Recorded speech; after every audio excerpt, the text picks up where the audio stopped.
Hey guys, welcome to Juicy Tea, where I read out the best stories on Reddit, so you don't have to. The funny, shocking, and satisfyingly juicy.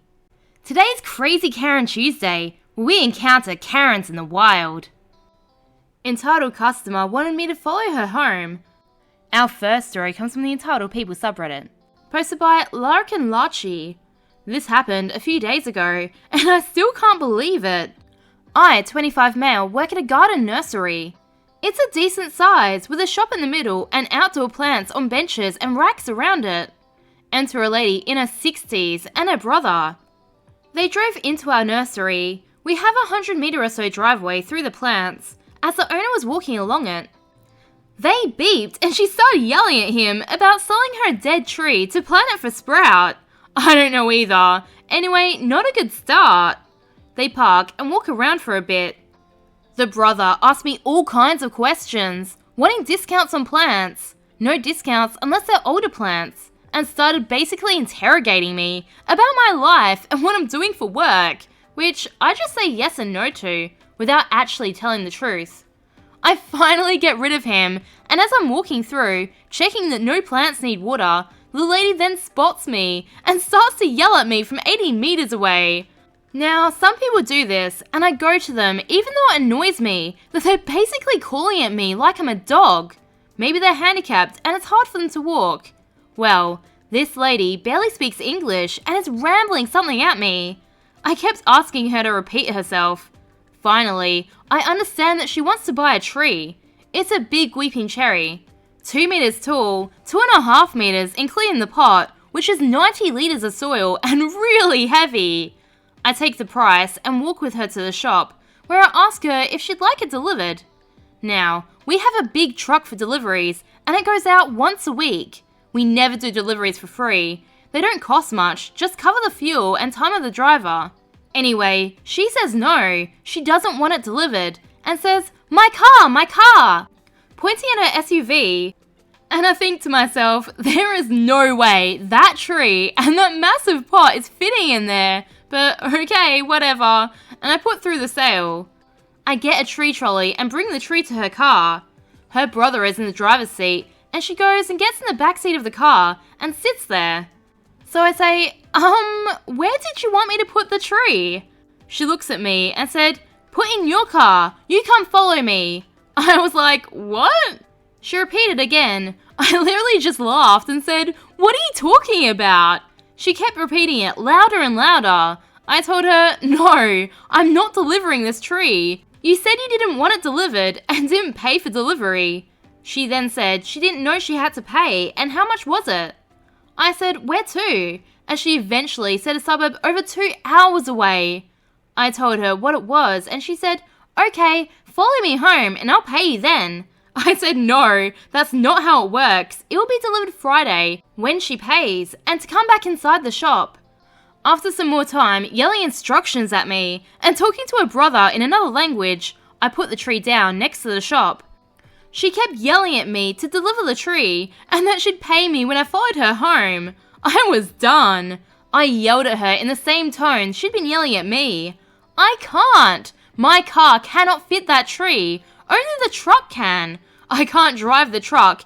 It's literally impossible for me to deliver that tree, even if I wanted to, which I don't. After a bit more, she finally realized it wasn't going to happen. Now, she had this weird thing, as did her brother, where they wouldn't talk to or interact with the female staff members. So, when I took her back inside, and the other owner, the owners are a couple, was at the register, she wouldn't talk to her. I told the owner what was happening and how this lady needed to organize a delivery and went to walk away. This lady then screams at me, "Excuse me?" because I was going. I spun around and snapped, "She will get your delivery details and will help you."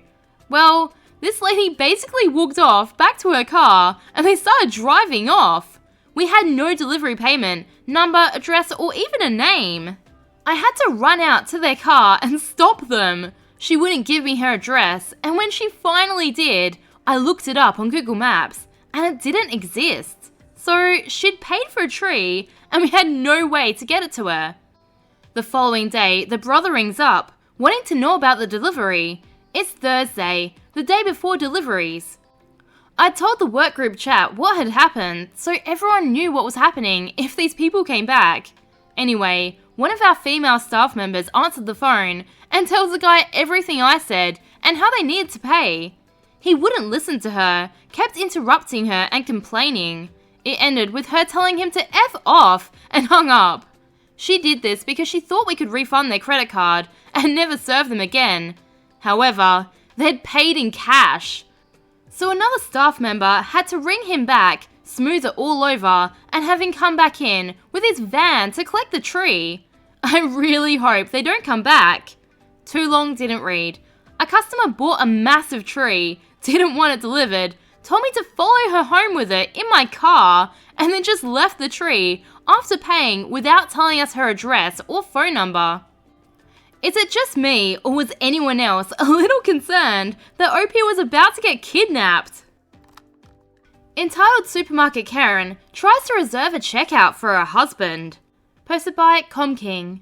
Went to a supermarket yesterday. This place has a funny arrangement at the checkout. Trolley on one side of the conveyor, then you walk down the opposite side to pay. This place also requires a membership card. So, I have a shopping cart, maybe 12 items in it. I spot an empty open checkout and I approach it. There's a woman standing maybe 2 feet from it. No trolley, no goods, and facing away from the checkout and looking back into the store. So, I push my trolley into the space next to the conveyor and prepare to unload. Then I hear behind me, "Excuse me!" I turn around and said woman is angry that I've cut in line in front of her. I was confused initially as she has no goods at all and no shopping cart. I explained that the checkout was empty, but she was not interested and raised her voice from the first word. There was no polite request. She then tried to pull my shopping cart out of the bay. She was about half my size and I held on tight so she couldn't even budge it. She called me the R word in a loud voice. "You're an R word!" Here is where I might be the a-hole. I got worked up and I had my finger in her face in response. My autistic son, 24 male, was with me, and her use of the R word multiple times had got me very angry and upset. Neither of us laid hands on the other at any time, except her trying to move my trolley. Next, her husband arrived with their fully loaded shopping cart, much more full than mine, and he was not happy with me either. Her husband was angry that I pointed my finger in his wife's face, which he had seen on his approach. She claimed that she'd been standing there, 2 feet back from the start of the conveyor, with her membership card in hand, and therefore, her husband and trolley should go in front of me. He was trying to move his trolley around me, which didn't work, and by this time, we were all yelling, myself included. He kept saying, "But I'm with her!" like it meant he could just go in front of me in my cart. I responded by telling him I was in front of him and he's behind me. I told him it's like trying to reserve a car space by standing in it. He just said, "Do you see a car here?" Eventually, I just turned my back to them and they moved to an adjoining cashier. The cashier was a bit stunned and began to process my load of goods. A supervisor arrived and I apologized to her. I explained that the trolley bay had been empty. The supervisor said to me, "It's okay, it's like trying to reserve a car space." "Exactly," I said to her. I got dirty looks the whole time from douchewad husband and wife in the next checkout, and a couple snide comments. "You look like you're gonna have a heart attack," and lastly, "Have a nice day." At the time, I was too upset and I ignored them as I was being served. So maybe I was an a-hole to have pointed my finger in her face. I was really mad at her and I wasn't thinking straight. But she did try to intimidate and bully to get her way right from the start. I wasn't going to submit to that BS. Send me an invoice and I'll pay for it. Our next story comes from the PettyRevenge subreddit. Posted by Introvert Hufflepuff 8. Some years ago, my wife and I moved to a new state. A little under 2 months after moving, she ended up in the emergency room and needed to stay in hospital for over a week. This would be hard for any spouse to go through. Now, a little backstory. I spent a lot of time going in and out of doctors' offices and hospitals due to scoliosis treatments and learning differences. My parents, and my mother in particular, helped me through all the surgeries and hospital visits. All of the medical issues I had created a lot of trauma for me that at the time of the story I hadn't successfully worked through yet. I've now been in therapy for the last 3 years and I'm working through this and additional trauma. Additionally, as a graduation present, my mother purchased me a new car. The vehicle and loan were in her name while it was being paid off. My wife and I drove the vehicle, but hadn't yet transferred the registration to our name. This will all be relevant. Living in a major city, toll roads were unavoidable, and we hadn't yet got our own toll tag, so in the meantime, we're going to the online portal and paying as we went. Now, back to the story. My wife is in the hospital. I'm not handling this well due to my unresolved trauma. My dad is in the same city as us and came to the hospital to support me and visit my wife, which I really appreciated. My mother, who was in another state, hadn't reached out to me for a few days while all this was going on. Eventually she did, and reached out by text saying something like, "Hey OP, sorry to hear about X, hope she's okay."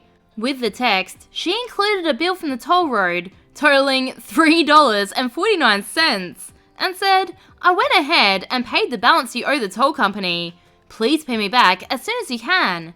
At the time, I was so in shock about the situation with my wife that I didn't really process what was happening, so I said sure, and that I'd send her payment soon.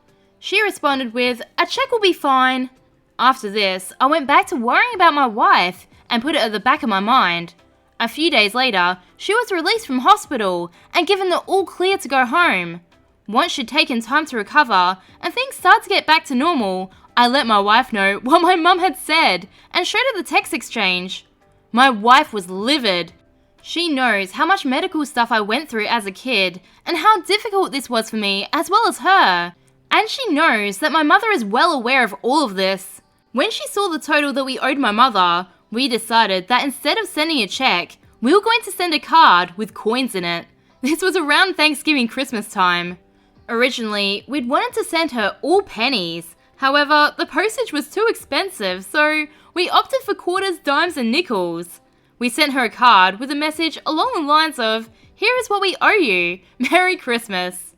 I didn't hear from her once she received it, but I was told later at our family Christmas that she'd called my dad about it and asked him to talk to me and didn't understand why I would do something like this to her. Too long didn't read. My mum sent me a toll booth invoice for less than $4 while my wife was in the hospital. Thank you for reading. Just for clarification, as there seems to be some debate in the comments, I had discussed fully transferring the car and loan into my name prior to moving as some other incidents had occurred which made me want to go no contact, but she refused. Once the loan was paid in full, I was able to get it titled to my name. I was worried that once he'd paid off the loan, she'd be like, "Nope, this is my car," and report it as stolen.